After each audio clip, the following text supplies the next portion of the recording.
again, it's me, Jonna at Kapson. Now I will tell you a bit about the different components we are looking at in the seat analysis in a kind of a crash course.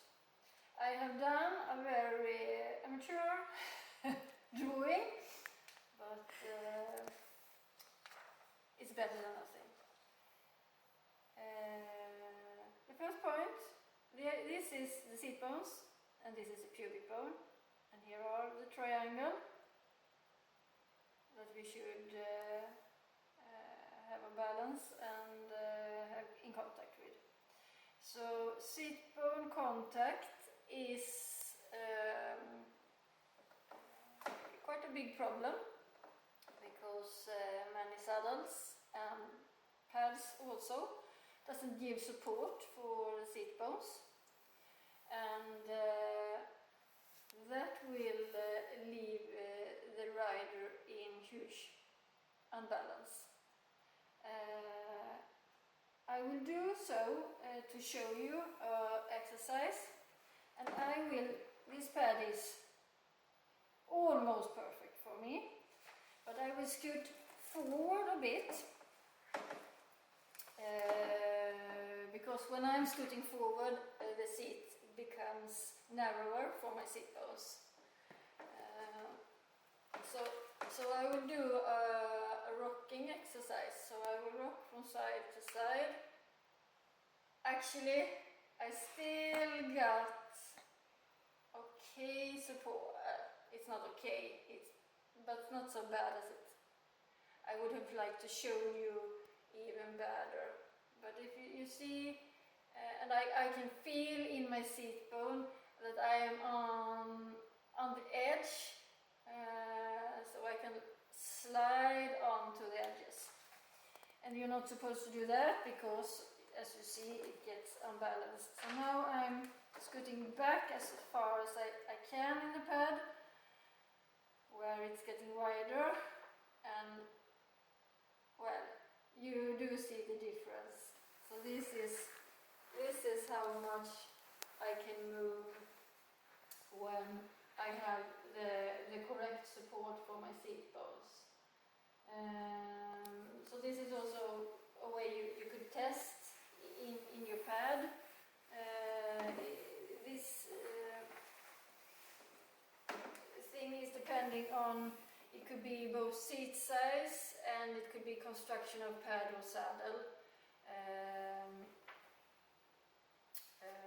We will talk more about it later when we do more of looking at the fitting and adjusting part.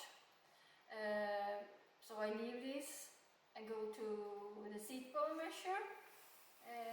So you have a distance between pubic bone and seat bone, and this could be a problem if you are very short. You have a very short distance here between. Then you need to. Then this pad wouldn't work, because it wouldn't get wide enough, fast enough, and this is actually where you have to go down in seat size, perhaps. And also the pad or the saddle must be widening up quite fast, because otherwise your seat bones will be hanging in the air, and that will create imbalance for the rider. So that is also very important. And number 3, this funny drawing here, it's not a snake or a turd or something. It symbolizes the shape of the bottom side of our pelvis. So knee is up here and the leg is here. Very nice drawing. So this is a very rounded. The first one here is a very rounded model of the pelvis, slightly and then more straight. And there are how many different combinations, as there are people. So So we don't look the same inside our pelvises. We are very different. We are also, it's not male and female, and that all females and males are the same. There are varieties between us all, and these are the things we have to consider when we should find suitable equipment. And to figure this one out, you could do another rocking test. So Janet, will you stand on the side instead? So then we will do. Now I am pushing my body to lean more forward than I do. So here is where you're very rounded. You could do like it's never stop. You can always like hit the nose in the ground. And as you can see here on this pad, here is a lot of uphill. So you can be given support here, and you could also in chance that with a seat saver there you could put padding in, so you fill up more padding, so you get to stop. So I will show you here will I stop. So from going from this, and I can stop here. So that is totally fine. And I could sit. This is a bit big for me. So this sloopy part starts, so it doesn't affect me more than I need. Yes? What is the stop? Is it my body that stops? It is your pelvic bone. My pelvic bone? Or, okay. Or where your pelvic bone is positioned, okay, so to speak. So that's the part I'm going to look for? Or feeling? The feeling? Yeah. Okay. So, yeah, you could say that. So you yeah. You not press over? Yeah, it will press on my pelvic bone. Yeah. So you don't go over the pelvic bone. So when you can feel the pelvic, you feel well. So now you're over. Yeah. Yes. Okay. Yeah. Mm-hmm. So now I have to kind of force myself to go further. So you shouldn't push yourself. Just let you fall, and I feel okay. Here is the stop. And if I, for example, I'm more, perhaps this with some little sloop I have. If I sit in a saddle with a big